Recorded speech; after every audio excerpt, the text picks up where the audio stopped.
ادب و ہنر کو بہت اہمیت دیتے ہیں۔ اس بات کو سب ہی جانتے ہیں کہ آپ ایک ماہر ادیب اور زبردست قسم کے بے باک شاعر بھی ہیں۔ حیدری کھڑا ہوا، اجازت لی اور کہا، مہربانی فرما کر مثال بھی دیں، مثال کے طور پہ جنگ احد۔ آپ شاعروں کے ساتھ نشست و برخاست کرتے ہیں، 3-4 گھنٹے آپ بڑی توجہ سے انہیں سنتے ہیں اور باریک بینی کے ساتھ اپنی رائے دیتے ہیں، پھر اپنے بھی کچھ شعر کہتے ہیں۔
فلموں پر نقد کرتے ہیں، اس سے معلوم ہوتا ہے کہ وہ ایک عام آدمی کی نگاہ سے فلم دیکھنے والے نہیں ہیں، بلکہ فلمی صنعت کے ماہر لگتے ہیں۔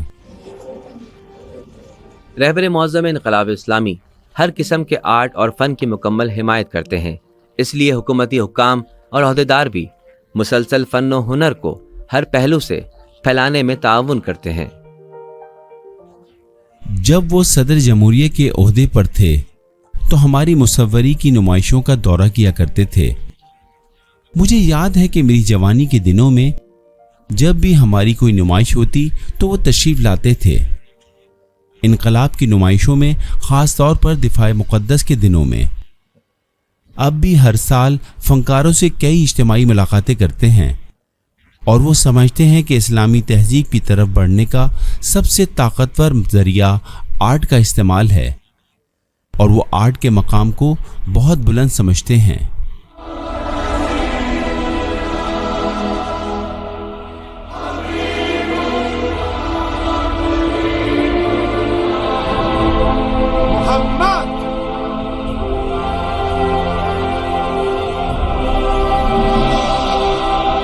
انبیاء کے بارے میں فنکارانہ کام، ایران نے اس پر خصوصی اہمیت دی ہے۔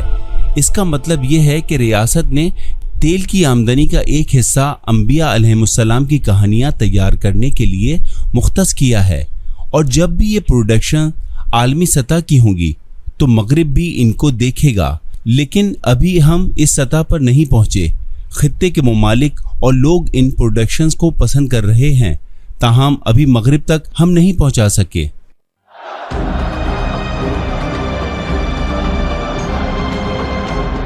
اخلاقی، سیاسی، علمی، فکری، ادبی، قیادی اور مختلف پہلوؤں سے جس قسم کی صلاحیتیں آیت اللہ سید علی خامنہئی میں پائی جاتی ہیں، اس نے انہیں ایک نادر اور غیر معمولی شخصیت بنا دیا ہے۔ اور یہ سچ ہے کہ اس طرح کی عظیم ترین شخصیت پھر ڈھونڈے سے بھی نہیں ملے گی۔ اس شخصیت کی عظمت کے پیچھے اس عظیم مقصد کے حصول کے لیے مسلسل کوششوں اور توانائیوں کو بروئے کار لانا ہے، جس کے بارے میں انہیں پختہ یقین تھا کہ وہ انسانیت کو اس گندگی سے پاک کر دیں گے جس نے اسے مادی نظریات میں غرق کر دیا ہے۔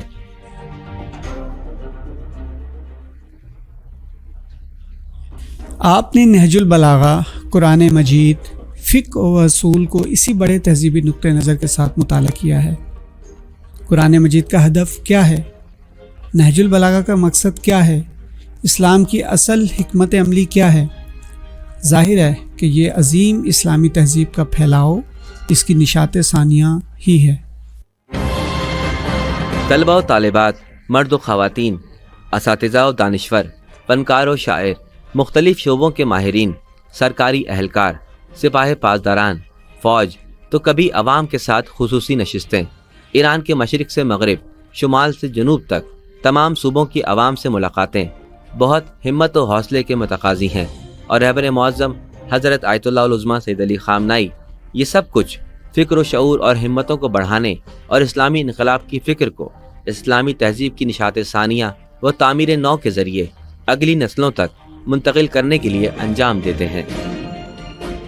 روایت از امام صادق علیه السلام نقل شده است، علی ظاهر از امام صادق علیه السلام، که روایت میکنن ایشون حدیث قدسی را که لأعذبن كل رعیة اطاعت امام جائرا لیس من الله و ان كانت الرعیة فی انفسها یا فی نفسها طائعة مؤمنه، یه همچی تعبیری. عکسش هم البته در همین حدیث هست، ولأعفون عن كل رعیة اطاعت اماما عادلا من الله و ان كانت الرعیة فی انفسها ظالمة مسیئة۔ میڈیا اسٹار ورلڈ کی آج کی پیشکش کیسی لگی کمنٹس میں ضرور لکھیں۔ تھینک یو، دھنیہ واد، شکریہ، جے بھارت، جے ہند۔ میڈیا اسٹار ورلڈ کے اور ویڈیو دیکھنے کے لیے ہمارے چینل کو سبسکرائب کریں اور سیدھے نوٹیفیکیشن پانے کے لیے بیل آئیکن دبائیں، اور اگر ہماری خبر سچی اور اچھی لگے تو اپنے واٹس ایپ، انسٹاگرام، فیس بک اور ٹویٹر اکاؤنٹ پر ضرور شیئر کریں۔